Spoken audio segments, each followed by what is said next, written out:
I'm trying to buy a freezer. I've never had to do this before. I don't like shopping, but needs must. New home, new start. I've already purchased a knife set, and now here I am in Curry's, 9 a.m. on a Saturday morning, buying white goods. I've saved the lives of heads of state, masterminded a political coup in a country I won't name, foiled at least a dozen international and domestic terrorist plots, and all of it was a damn sight easier than this. Yes, I was once shot in the shoulder by an Al-Qaeda agent and had to sterilize the wound with a glass of vodka before removing the bullet with an HB pencil, but at least I wasn't listening to Gavin. Gavin. Late teens, acne-ridden, too much gel in his hair, a uniform 2 sizes too large, and desperate to sell me a freezer, which I would happily buy if he would just stop talking. He's obviously been trained to follow a script without learning to read people. He wouldn't get far in MI5. Knowing when to shut up is basic stuff. But Gavin is determined to give me the full shebang, whether I want it or not. Dimensions, energy efficiency, and so on. From his half-smile, I think he thinks he's doing a good job.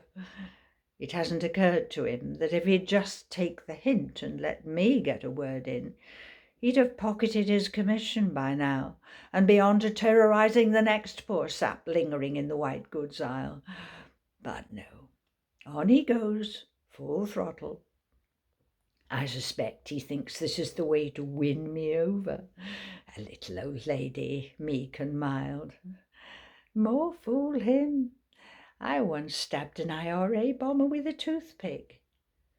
Never be afraid to use a violent solution. That's what my first CO told me.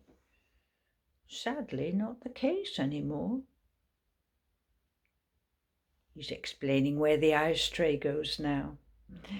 It'll be going somewhere that requires removal with forceps if he keeps this up much longer.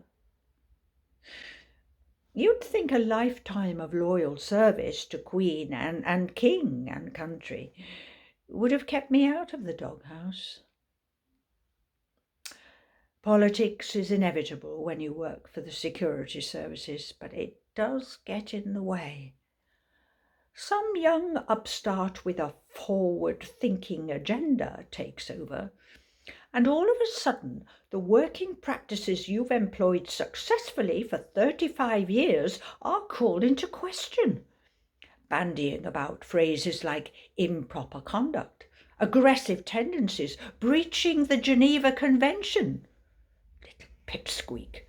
Some smug, inherited wealth Etonian who's been fast-tracked to a seat of authority because his dad owns half Oxfordshire, never done a day's real work in his life, and now he's in charge of national security. Give me strength.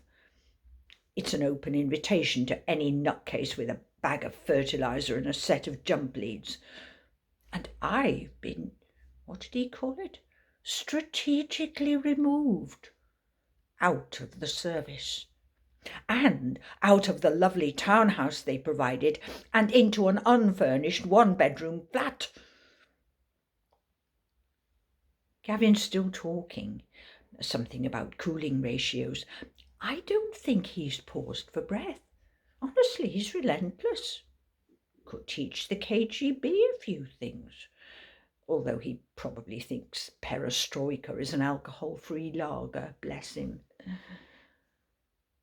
It was the joy on his face when he gave me my marching orders. Bastard!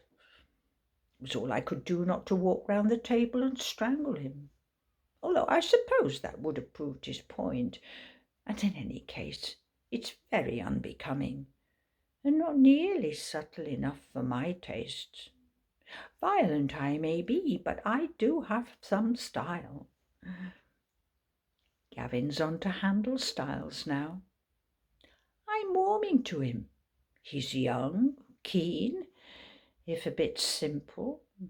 Got the makings of a cabinet minister, I should say. We could do with a few more like him, and less of the weak-chinned oik currently in residence at Thames House. It's the injustice of it. I've never killed anyone who didn't deserve it, and even then it was in the best interests of Great Britain.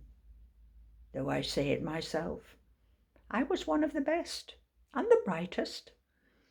But the service needs a fresh start, apparently. I think Gavin's winding down. He's on to warranties. Really, he's done very well. Remarkable breath control. I once had to suffocate a Turkish diplomat with a plastic bag. Took nearly half an hour. I bet Gavin could outlast him. I might put in a call on his behalf. If the service needs a fresh start, they could do worse, and I've probably got some pull. Oh, not with the wet wipe that sent me packing, but he won't be there for long. Not when I called round to his penthouse apartment with my new knife set. Then we'll see what we can strategically remove. Oh, don't look at me like that. It's in the best interests of Great Britain. What's that, Gavin? Do I have any questions? Why, yes. Is it deep enough to hold a dismembered body?